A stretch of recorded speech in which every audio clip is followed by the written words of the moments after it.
Halo adik-adik, selamat datang di channel Pak Obi. Bagaimana kabar kalian semua? Semoga dimanapun kalian berada, selalu dalam lindungan Tuhan Yang Maha Esa. Tetap selalu sehat, ceria, dan tentunya tambah semangat lagi belajarnya. Nah, adik-adik, sebelum kita lanjut ke video pembelajaran kita kali ini, jangan lupa di like dan subscribe dulu ya, agar adik-adik tidak ketinggalan video-video terbaru dari channel Pak Guru.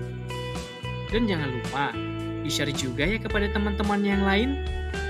Nantinya, Pak Guru akan membersamai adik-adik semua belajar lewat video-video pembelajaran. Nah, adik-adik, pada video pembelajaran kita kali ini, kita akan membahas mata pelajaran Pendidikan Pancasila kelas 6 SD, Kurikulum Merdeka. Kita masuk pada bab 1, belajar Pancasila dengan menyenangkan. Pada bagian A, hubungan nilai-nilai Pancasila dalam praktik kehidupan sehari-hari.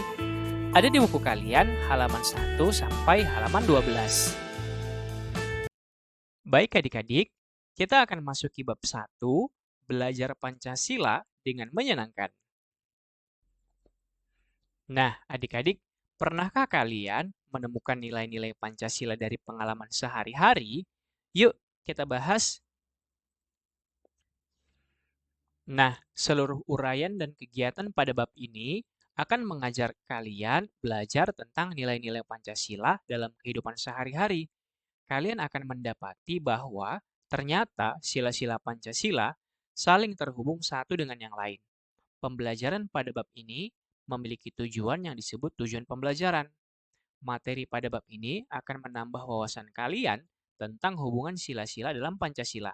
Kalian juga akan belajar menjadi anak yang makin baik dan berkarakter melalui pengembangan profil pelajar Pancasila sebagaimana tertera pada bagian berikut. Nah, untuk tujuan pembelajaran pada kesempatan ini, kalian akan belajar lebih teliti tentang nilai-nilai Pancasila sehingga memahami bahwa nilai-nilai Pancasila berhubungan satu dengan yang lain. Kalian juga akan mempelajari pengamalan nilai-nilai Pancasila dalam kehidupan sehari-hari dengan menyenangkan.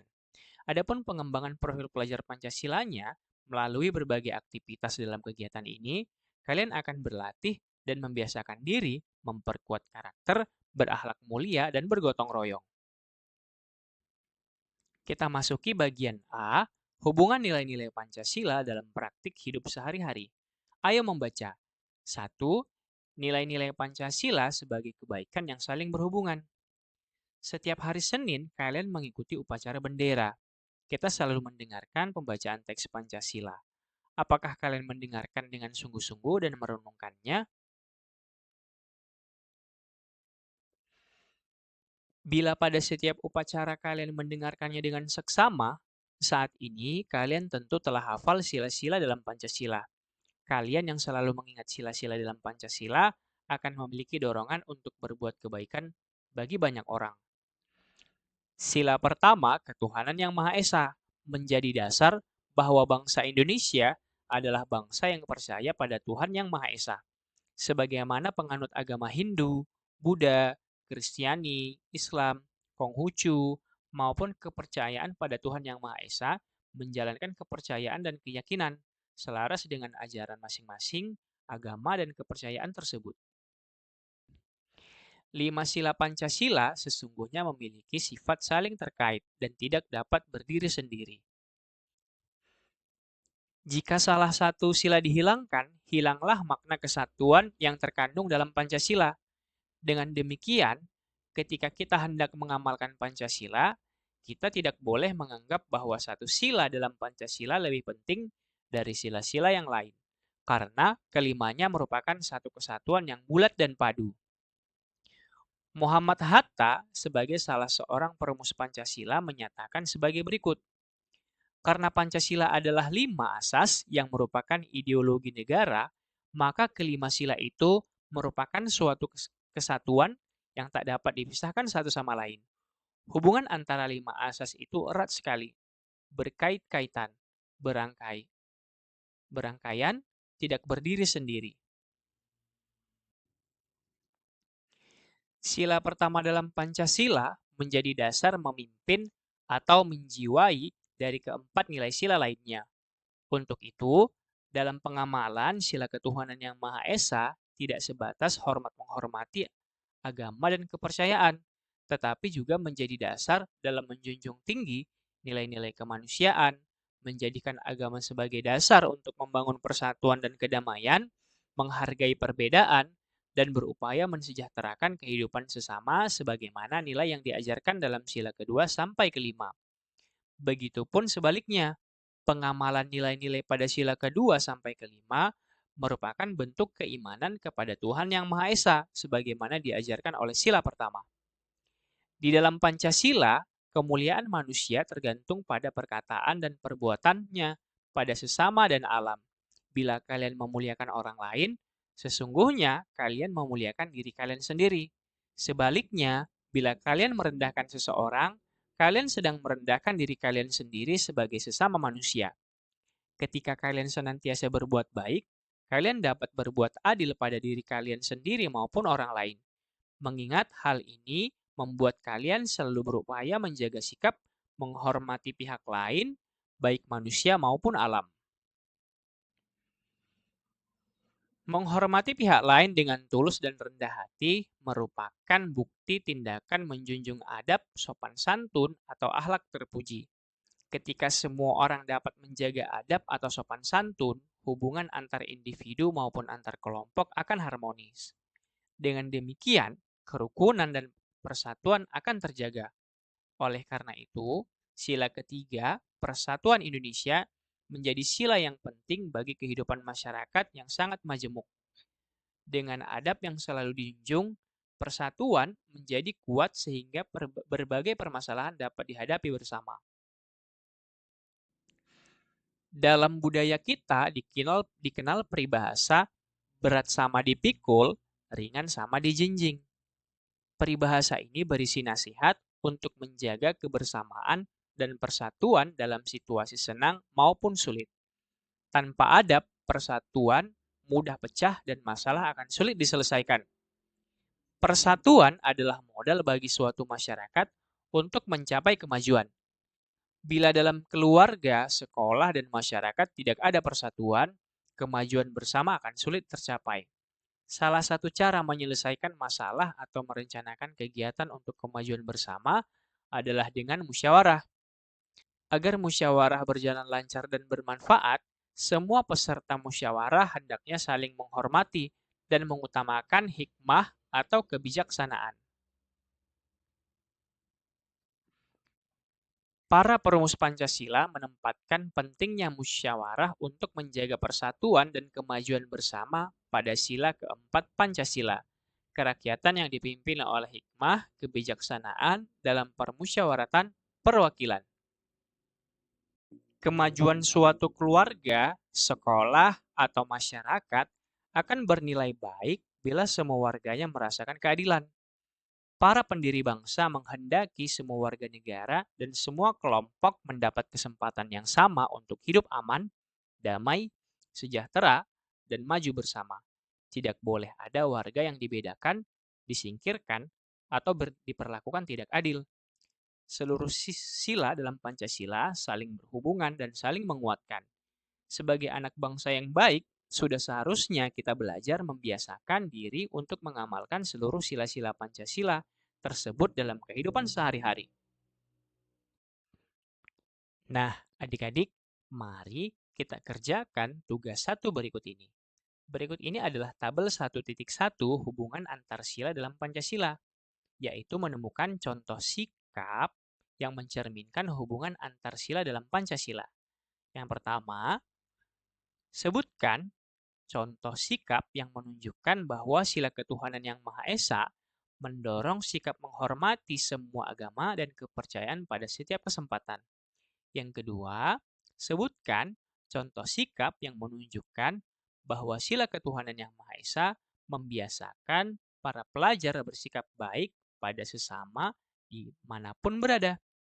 Yang ketiga, sebutkan contoh sikap yang menunjukkan bahwa sila ketuhanan yang Maha Esa menuntun para pelajar menjaga persatuan dan kerukunan serta mencegah terjadinya pertengkaran atau perpecahan. Nah, adik-adik, silahkan kerjakan tugas ini pada buku tulis kalian. Kemudian soal yang keempat, sebutkan contoh sikap yang menunjukkan bahwa sila ketuhanan yang Maha Esa menuntun para pelajar menghormati perbedaan pendapat dan mengutamakan musyawarah. Soal yang kelima, sebutkan contoh sikap yang menunjukkan bahwa sila ketuhanan yang Maha Esa menuntun para pelajar untuk bersikap adil dan tidak membeda-bedakan teman, baik dalam belajar maupun bermain bersama. Nah, adik-adik, untuk jawabannya boleh bervariasi ya, sesuai dengan pemahaman kalian dan sesuai dengan contoh sikap kehidupan kalian sehari-hari. Boleh dibantu oleh guru kalian ataupun orang tua di rumah. Ayo memahami. 2. Pengamalan Pancasila dalam masyarakat. Coba kalian ingat aktivitas sehari-hari yang melibatkan orang lain atau dilakukan oleh lebih dari satu orang. Hal apa saja yang mendapat perhatian kalian? Ayah, ibu, saudara, dan tetangga sudah terbiasa saling membantu dalam menyelesaikan pekerjaan. Di lingkungan rumah, warga masyarakat bahu-membahu bergotong royong membersihkan lingkungan sekitar tanpa meminta imbalan meski harus berlelah-lelah. Para relawan membantu korban bencana berbekal tenaga dan kasih sayang. Umat beragama saling beribadah dan selalu berbuat baik pada sesama manusia, hewan, dan tumbuhan. Mengapa mereka melakukan pekerjaan berat atau sulit tanpa imbalan? Mereka mau melakukannya karena yakin dengan akibat baik yang ditimbulkan. Mereka melakukan karena keimanan pada Tuhan yang mengajarkan untuk berbuat baik kepada semua makhluk.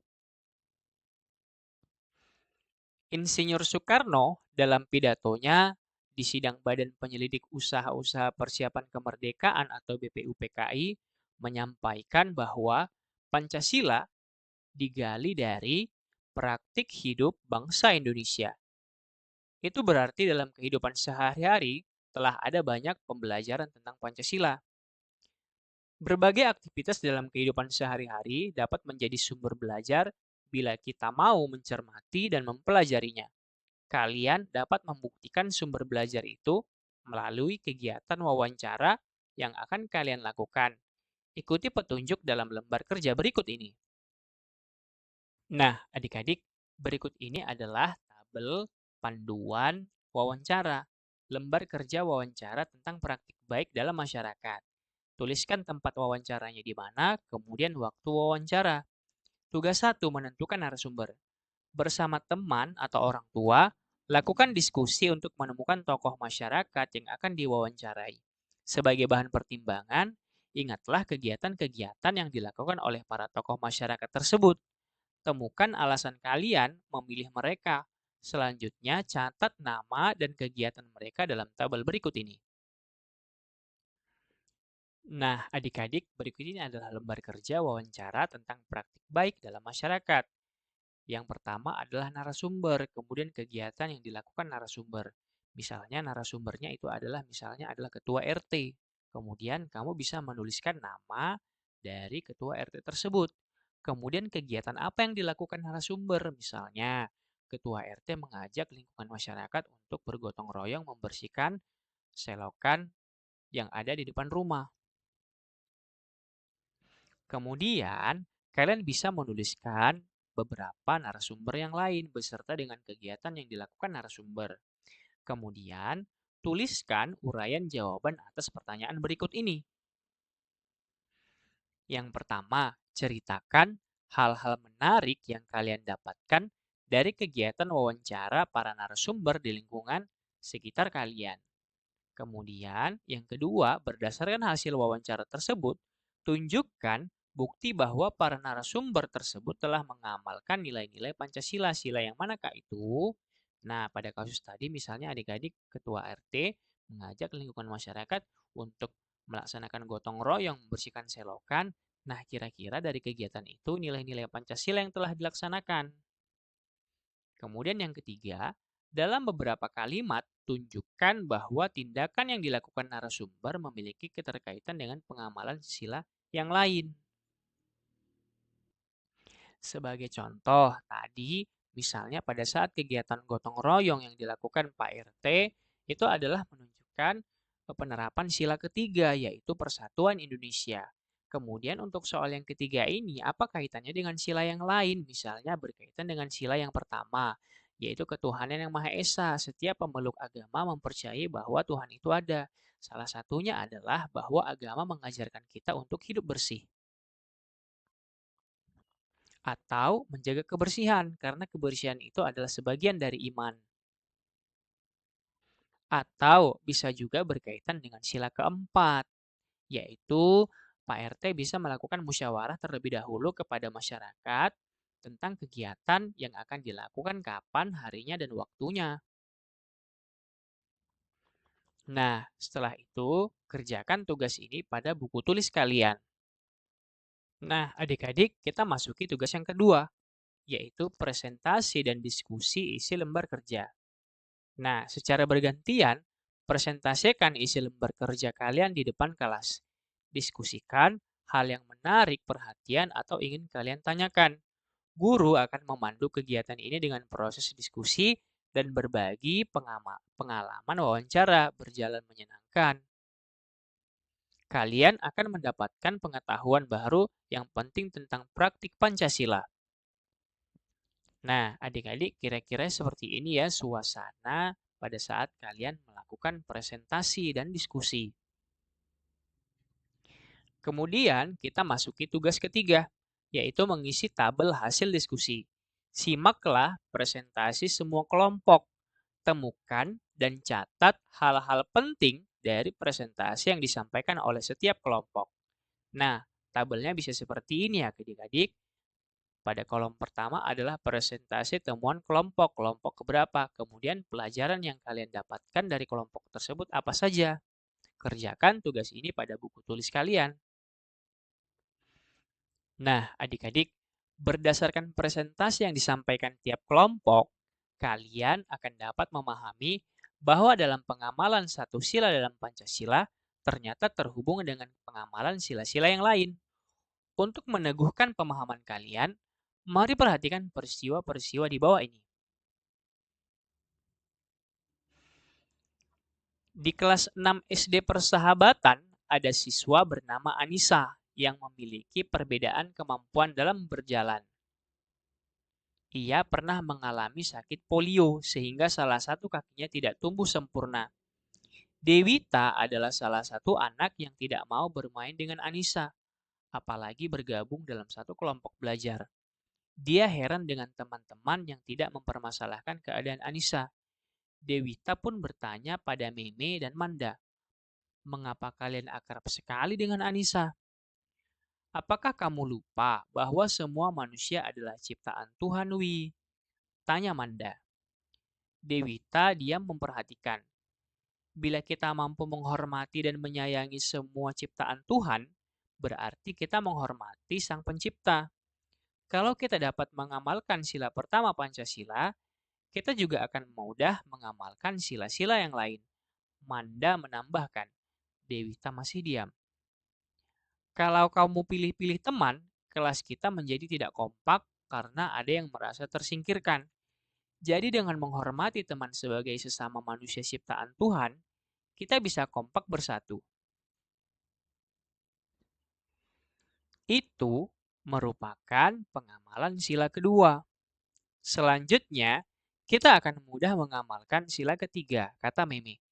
Dengan menghormati orang lain, kita dapat bermusyawarah, bekerja sama dengan siapapun. Dengan menjaga kekompakan, kita dapat melakukan banyak kegiatan yang menyenangkan dan bermanfaat. Lanjut Meme. Nah, kalau kamu dapat mengamalkan sila-sila tadi, kamu tidak akan membiarkan ada orang yang kesulitan atau kesusahan sendiri. Ketika kita bersikap adil, kita telah mengamalkan sila kelima, kata Meme dengan bersemangat sambil tersenyum. Nah, adik-adik, setelah kalian mendengarkan cerita di atas, buatlah uraian tentang hubungan sila-sila dalam Pancasila dengan bahasamu sendiri di buku tulis atau lembar terpisah.